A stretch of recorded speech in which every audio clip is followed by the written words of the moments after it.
A sudden draft from a window that was supposed to have been closed. A chill at the back of the neck. Groans, creaks, and bumps in the night. Man has always been frightened by the dark, troubled by noises just beyond the reach of lights, occurrences just beyond the reach of understanding. A very dark, hooded, evil presence came from the hall. I didn't even have to see her distinctly. I just knew this is trouble, you know, and I've got to do something about it. A ghostly apparition in the dark of night. What was it? And why did it come?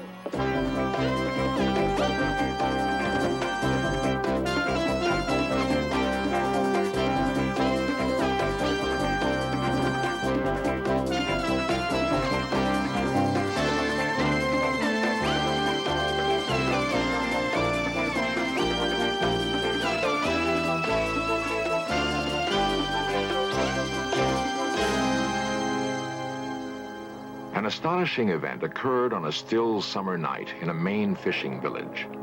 An event witnessed by the latest occupants of a house with a long history. An event which prompts tonight's search. This series presents information based in part on theory and conjecture. The producer's purpose is to suggest some possible explanation, but not necessarily the only ones to the mysteries we will examine.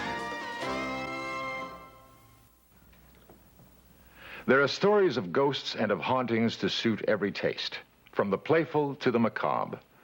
But those who have studied ghosts claim to have discerned patterns in their behavior, what might be set down as rules of the haunt. For example, a ghost might be thought of as the spirit of someone who died in emotional turmoil. Further, it seems the spirit remains close to the place associated with the turmoil. Finally, it appears that the ghost wanders in its restless limbo until relieved of whatever its burden is. The best way to learn more about ghosts is to consult a ghost hunter. Hans Holzer understands the rules of ghostly behavior perhaps better than anyone else. It is his business to investigate hauntings.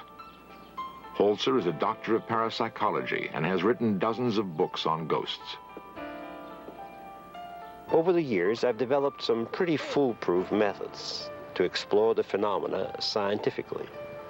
I've used highly sensitive cameras and even more sensitive people, psychics, to get information which will lead to the discovery of a ghost.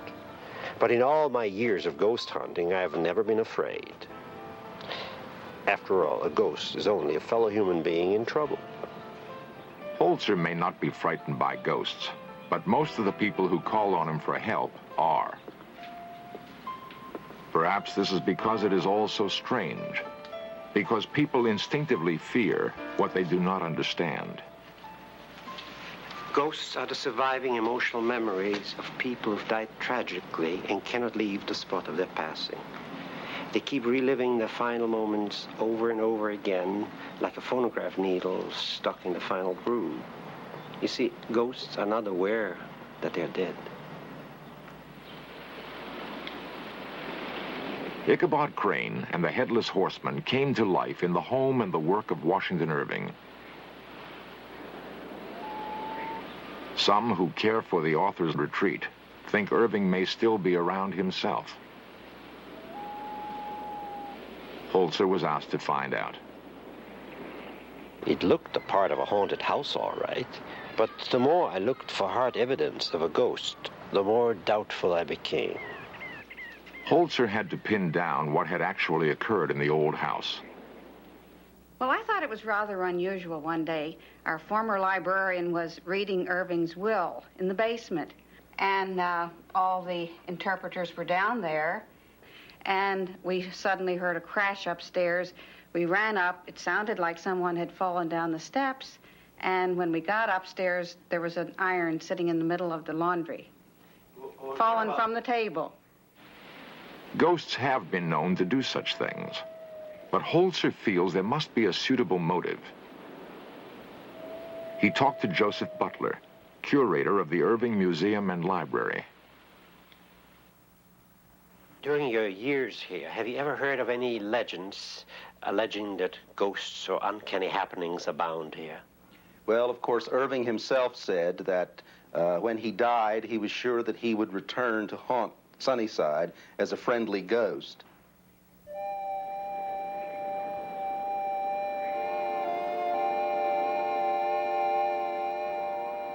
Irving's whimsical warning that he might return as a playful ghost didn't square with Holz's experience, his knowledge of ghost behavior. The ghost at Washington Irving's cottage had no substance after all. But in the little fishing village of Port Clyde, I found a different kind of story.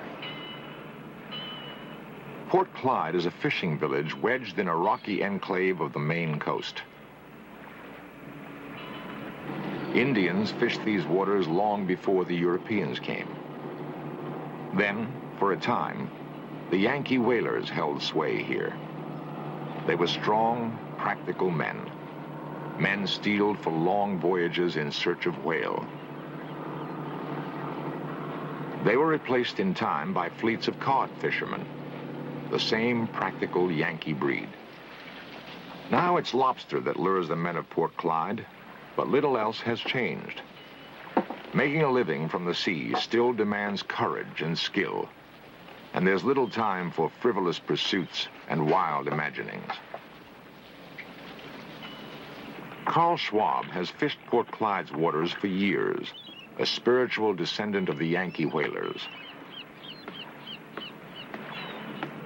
He and his family once lived in a house that some in Port Clyde say is haunted. But had Schwab ever seen or heard anything unusual at the old house? Not unusual, not for winds here in the wintertime. But I don't know much history of the house, other than what this has come up.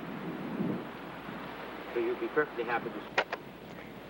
This is the ghost Carl Schwab was talking about. I first heard about it from brother and sister, Carol Schulte and Bob Olivieri.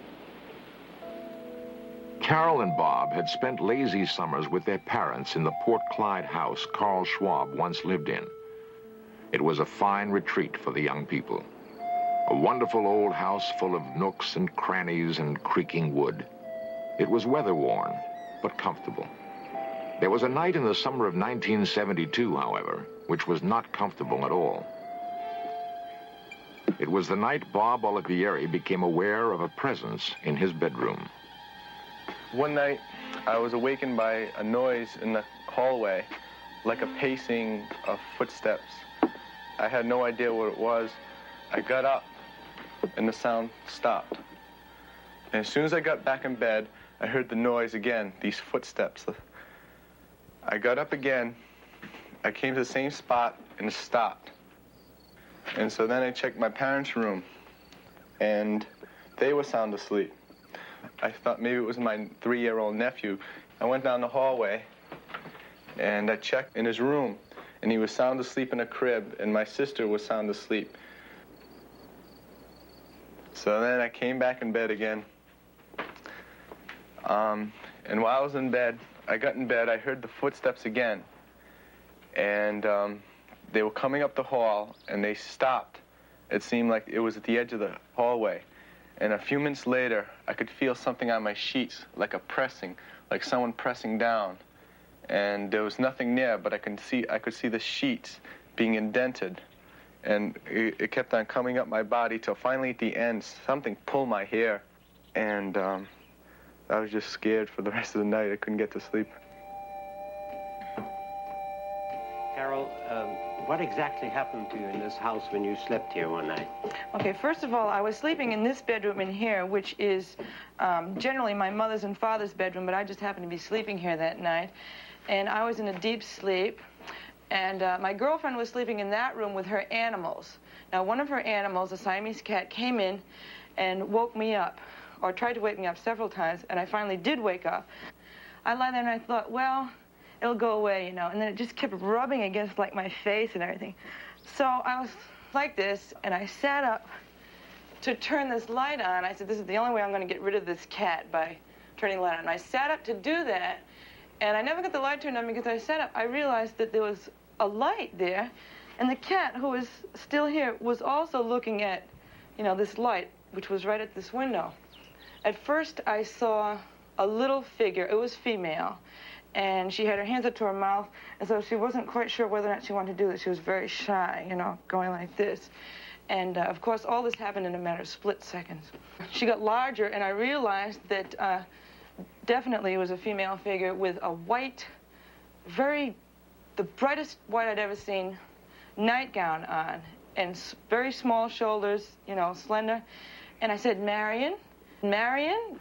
Carol awakened me in the middle of the night by calling out my name quite urgently, and I woke up, and the first time I heard my name, I didn't want to respond to it because it frightened me. And then she screamed out my name louder again, so I blinked my eyes again, and I realized that I could see through her, and I realized then that it wasn't Marion. And she right away started communicating to me through her hands. Now, her hands started to go through washing movements, and she got larger as she came to me. Now, as I got scared in direct proportion to her approach, and I knew that she wanted me to do something. She was desperate in a way. And at that point, I really was scared, and I ducked under the covers, so to speak, and I just called Marion. And then she screamed out my name louder, and there was quite a note of urgency in her voice, so I got out of bed, and I went running across the hall to the room in which she was sleeping. And she clutched at me and said, Marion, I have just seen a ghost. And I believed her because it was very real. Past my fear, I sensed that there was something evil. There was an evil presence. If Bob, Marion, and Carol truly experienced a ghostly visit, then Hans Holzer must determine whose ghost was abroad that night and find a way to put it to rest.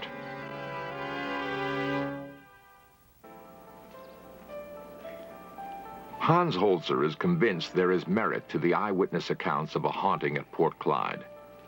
He has enlisted the help of psychic Ingrid Beckman for the next phase of his investigation.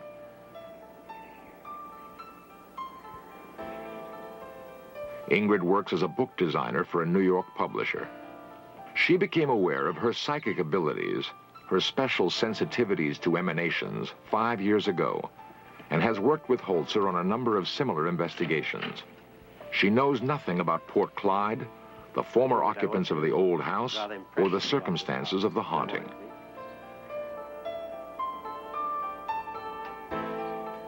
Hans, immediately I feel the presence of a woman. What about this room? Well, this presence comes from another house that was on this property, so that I don't feel it in any particular room, but I do feel that I should go upstairs because I think there'll be more up there. Hans depends on Ingrid's sensitivity to impressions of the past that may remain in the structure, and to any non-visible emanations she may detect. As I go through this house, I can see in my mind's eye the house that was on the property before. And in my mind, I sense a field back in this direction. And there was land that went with this. Now we're upstairs. I want you to look at every room and give me your impressions of it. Well, the upstairs is the most active. I sense a woman who is waiting.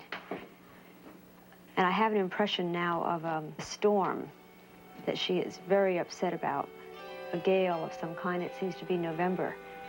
I also feel that she has looked out of not this very same window, but windows in this direction of the house. And I just got an impression where she says she, meaning a schooner, was built on the Kennebec River.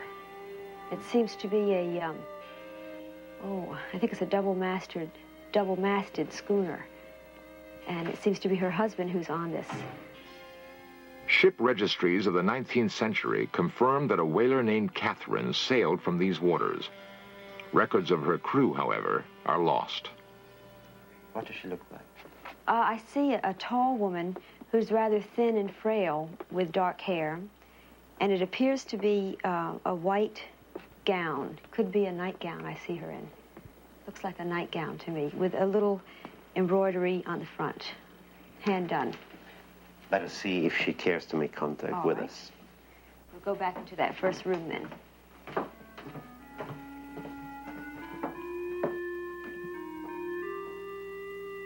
If the entity is present and wishes to talk to us, we've come as friends.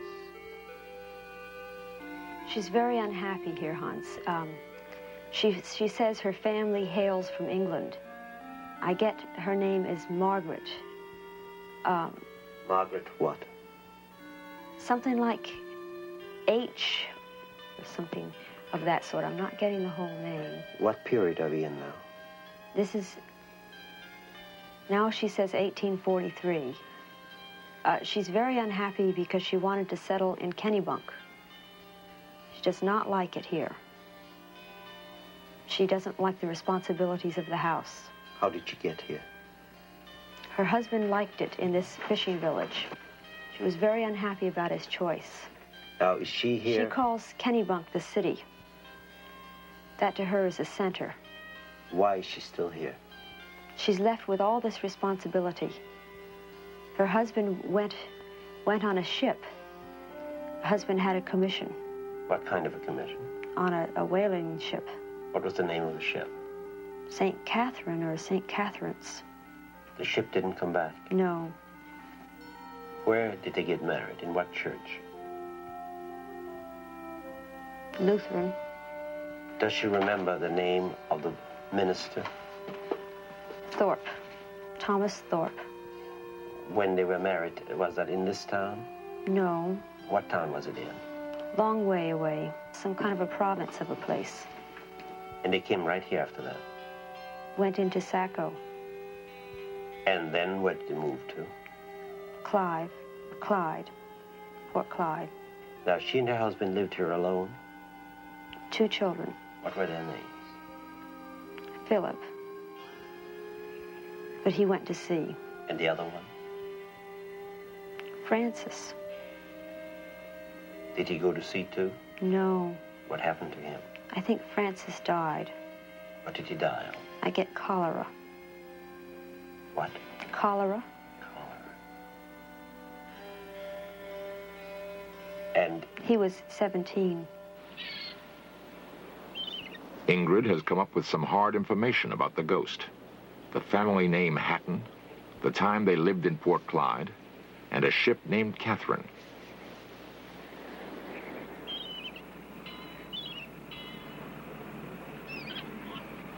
Holzer would eventually seek out the town historian, Colonel Albert Smaley, for corroboration. Now, to the best of your knowledge, does the name Samuel and Hatton mean anything in connection with this area? Yes, Samuel Hatton lived at Port Clyde prior to 1850. That I'm sure about. What profession did he have? Sailor. Was there a ship called the St. Catherine in this part? Yes, there was. And would it have been built at the Kennebec River? Or connected with it in some way? As I recall, it was, and I believe it was built in the Sewell Yard in the Kennebec River. Do you know the area of Port Clyde where the Leah Davis house now stands?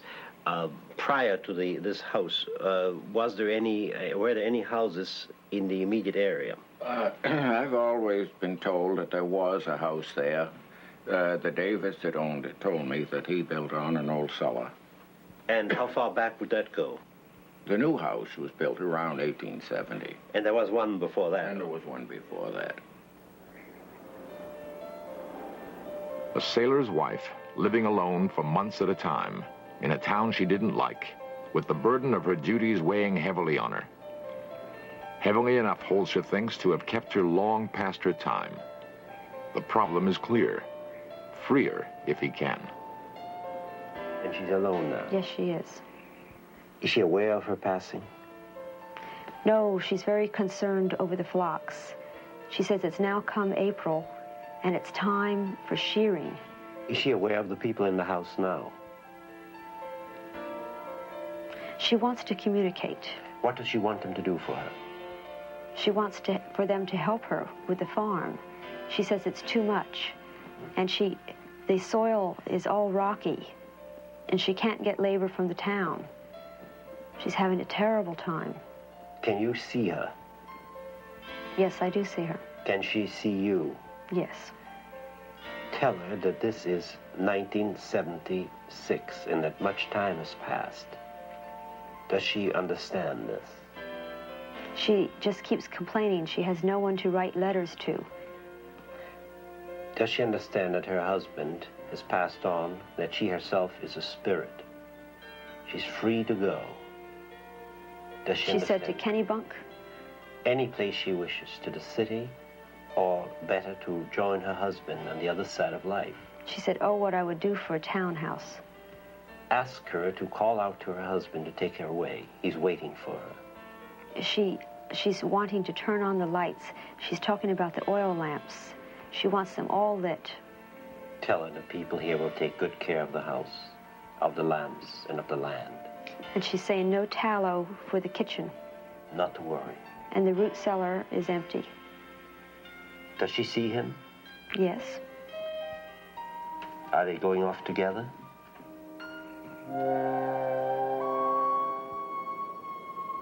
Only time will tell if Hans Holzer was successful.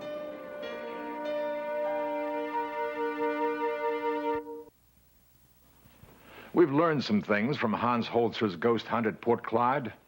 Learned, for example, that if we accept the possibility that ghosts exist, we can begin to study their behavior in a systematic way.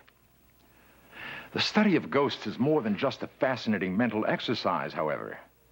If Professor Holzer is right about ghosts being nothing more than people in trouble, it is our responsibility to help them.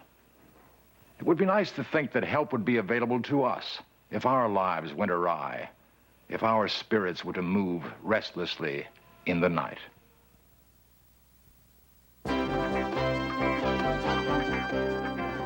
Lost civilizations, extraterrestrials, myths and monsters, missing persons, magic and witchcraft, unexplained phenomena.